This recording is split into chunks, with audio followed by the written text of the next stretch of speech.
आमिर साहब, कैप्टन साहब मामला जो है वो दिन ब दिन बहुत कॉम्प्लिकेटेड होता जा रहा है, उनकी गिरफ्तारी का खासकर जो मामला है।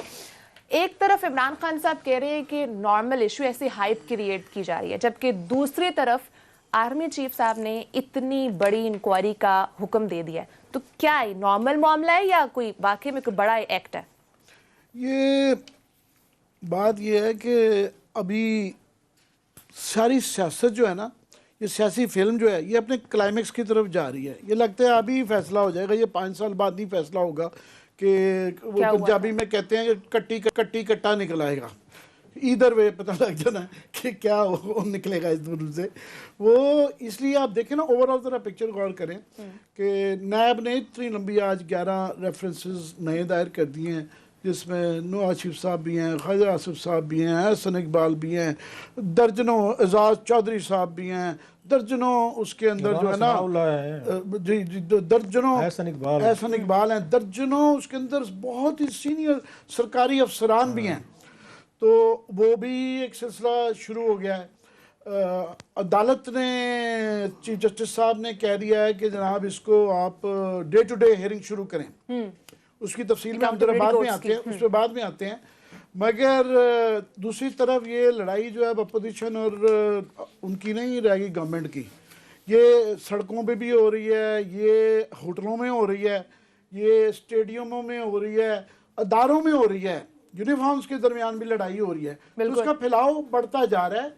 तो वक्ती तौर पे टू आंसर योर क्वेश्चन कि जलसों, पहले फोकस था सारे के जलसों में नवाज शरीफ ने क्या कहना है, क्या ज़बान इस्तेमाल करनी है, उसकी तकरीर दिखानी है कि नहीं दिखानी है, किसने आना है जाना है।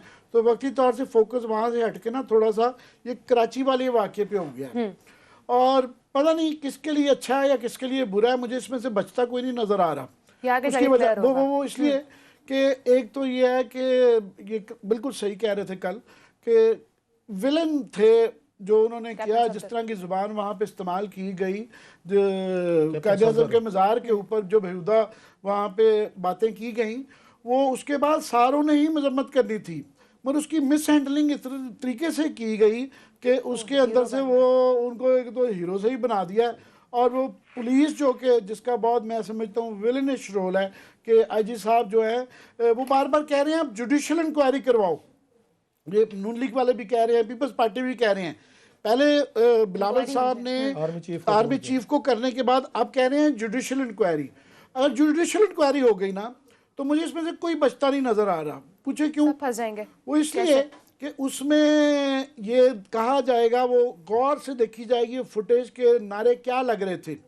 उसमें कैप्टन सफदर साहब नहीं बचते, ठीक है, बिल्कुल नहीं बचते। मतलब मिलिट्री कोड के तहत, वो मिलिट्री कोड का लॉ के अंदर वो जो है ना अप्लाई पे करना पड़ेगा और उनका कोर्ट मार्शल होने का काफ़ी इम्कान है। अच्छा, वो जो है ना वहाँ पे कैप्टन सफदर साहब बिल्कुल उसमें नहीं बचते। उसके बाद पीपल्स पार्टी जो है, आप देखें कि इन्होंने, ठीक है, कंप्लेंट आ गई, FIR नेचुरली दर्ज होनी चाहिए थी। चीफ मिनिस्टर का क्या काम बनता है या IG का मना भी, रुकवाना भी कि नहीं दर्ज करनी। ये प्रोसेस है, सारों की गलतियां देखें। तीसरा फिर जो है उन्होंने तो ऑफ कोर्स जिन्होंने ये वो जो इंक्वायरी की है चीफ ऑफ आर्मी स्टाफ ने, वो एक नज़र आ रहा है कि वो तो बहुत बड़ी ज्यादती हुई है, रूल्स को मतलब हर चीज़ हर हवाले से वो एक एक्शन जो किया गया है वो गलत है नज़र आ रहा है, एक्सेप्ट करके इसीलिए इंक्वायरी हो रही है। सो उसको देखेंगे किसको सजा मिलती है जब उसकी आएगा। मगर उसमें IG साहब भी मुझे बचते हुए नज़र नहीं आ रहे। पुलिस अफसरान जिनको हीरो बनाया जा रहा है, जिन्होंने कहा कि 10 दिन तक ना हुआ तो हम फिर ये अभी मौखर कर रहे हैं अपनी छुट्टियां, वो ये कह रहे हैं कि आपने जनाब इतने बड़े 1.25 लाख के आप IG है और आप चार बंदे आएंगे तो उनके साथ इलीगल ऑर्डर करके आप चल पड़ेंगे।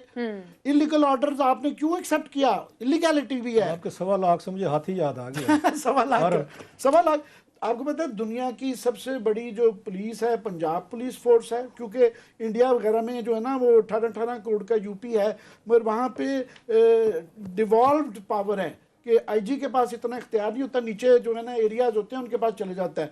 तो दूसरे नंबर की शायद सिंध की आ जाती होगी। तो आम याद रहे कि एक डिवीजन जो फौज की होती है या कोर होती है उसमें 30-40 हज़ार से ज़्यादा नहीं होते। सो ये इनके पास कुछ 4-5 डिवीजन के बराबर जो है ना आप देख लें कि पुलिस फोर्स है, और 4 बंदों के कहने पे वो उठ के चले गए हैं बीच में। किडनैप, अपने आप को बहुत कह रहे हैं किडनैप। अब किडनैप का पर्चा वाकई ये भी है, ये सही शहजाद अकबर साहब ने एक सवाल किया है कि जनाब अगर किडनैप हुए तो आप पर्चा क्यों नहीं दर्ज कर रहे? पर्चा दर्ज करें ना, बार बार किडनैपिंग का कह रहे हैं। ये बिल्कुल शहजाद अकबर साहब से मैं बड़ी चीज़ों से डिसएग्री करता हूँ, ये बिल्कुल बड़ी ठीक बात है कि आप पर्चा दर्ज करें। दूसरा आप फिर पूरा आप करें ना, दोनों काम ना करें, इनको भी खुश कर रहे हैं उनको भी खुश कर रहे हैं, चूंकि चनाचे कुछ समझ नहीं आती है आवाज़ में।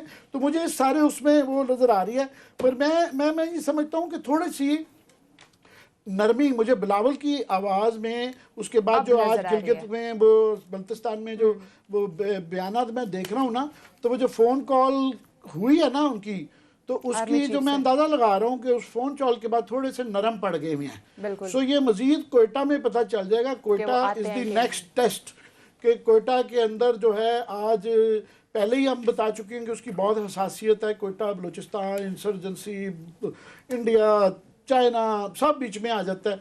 एक नई चीज़ आ गई है वहाँ पे कि आज थ्रेट अलर्ट आ गया है कि कोरोना पहले चल रहा है, तो थ्रेट अलर्ट है कि जनाब वो टारगेट कर सकते हैं किसी पॉलिटिकल लीडर को, रिलीजियस को भी, उसको भी। उसके बाद आज मैं सुन रहा था मौलाना फजलुर रहमान वो कह रहे थे कि जी ये गवर्नमेंट की जिम्मेदारी है कि वो हमें सिक्योरिटी फ्राहम करे। गवर्नमेंट की भी है, गवर्नमेंट का अपना काम कर रही है, उन्होंने थ्रेट कर दिया है। ये थ्रेट वैसे हमेशा एक तरीका कार रहा है, हमेशा ही आते हैं, पूरा ड्रामा है। मगर इस दफ़ा क्योंकि कोयटा के अंदर इस दफ़ा आप पिछले चंद महीनों से लोग गौर नहीं कर रहे हैं, हम सारी डोमेस्टिक पॉलिटिक्स में फंसे हुए हैं। हमारे केपी और बलूचिस्तान में ख़ासतौर पे जो एक्सफाटा था, उन डिस्ट्रिक्ट्स में बड़े तवातर के साथ हर दूसरे दिन जो है धमाके हो रहे हैं और हमारे सिक्योरिटी के जवान जो है ना शहीद हो रहे हैं। तो ये वहाँ पे बलूचिस्तान में थ्रेट, ये वो वाला थ्रेट नहीं, अगर वो कहें तो आप और मैं मानने के लिए तैयार हो जाते हैं। तो जिम्मेदारी इनकी भी होगी, इनकी भी होगी, बिल्कुल होगी। ये नहीं कह सकते हैं कि ये सारा गवर्नमेंट का नहीं है। किसी ना किसी को जो उसके ऑर्गेनाइजर्स हैं वो कर रहे हैं अपनी जान के लिए भी, और वो जो लोगों को इकट्ठा कर रहे हैं उनकी जान के लिए भी जो है ना, एक किसी ना किसी को उसकी जिम्मेदारी लेनी पड़ती है। बाकी ये सियासी डिस्कशन कर लें तो वो आएंगे। असल तो ये जो चीफ जस्टिस साहब वाला है ना कि जो उन्होंने कहा डे टू डे, ये भी क्लाइमेक्स की तरफ जा रहे हैं। बिल्कुल, इसकी तफसीलात बाद में करते हैं। आपको क्या लग रहा है? एक तरफ इमरान खान साहब कह रहे हैं कराची के मामूली सा मामला है, जबकि सेनेट में हुकूमत और ऑपोजिशन के एक दूसरे पर ताबड़तोड़ हमले भी हमने देखे। दो डिफरेंट पिक्चर्स हैं। बड़ी आमिर ने बड़ा एक सवाल इनका वो आपसे कर देता हूँ, तो मैं रह गया। इन्होंने आपसे पूछा था कि जनाब एक वजीर आजम जो है वो कह रहे हैं कि कोई तो इतनी बड़ी बात नहीं है, वो गवर्नर साहब ने शायद उनको कोट करके कहा है, तो वो अगर बड़ी नहीं है तो वो मुकदमा क्यों फिर दर्ज, इंक्वायरी क्यों कर रहे हैं चीफ ऑफ आर्मी स्टाफ? चले, एक तो पहले कौम को मुबारक हो, 3-4 दिन बाद इन वजीर आजम साहब के सामने आए हैं। सामने से मुराद है कि उनका अभी तक कोई अपना पब्लिकली तो नहीं आया, लेकिन मैं सुन रहा था नदीम मलिक साहब का, उनका ये इंटरव्यू था, इमरान इस्माइल साहब जो गवर्नर साहब हैं। अगर आपने कन्फ्यूजन एट उस बेस्ट देखनी हो ना, वो लॉर्ड्स ऑफ कन्फ्यूजन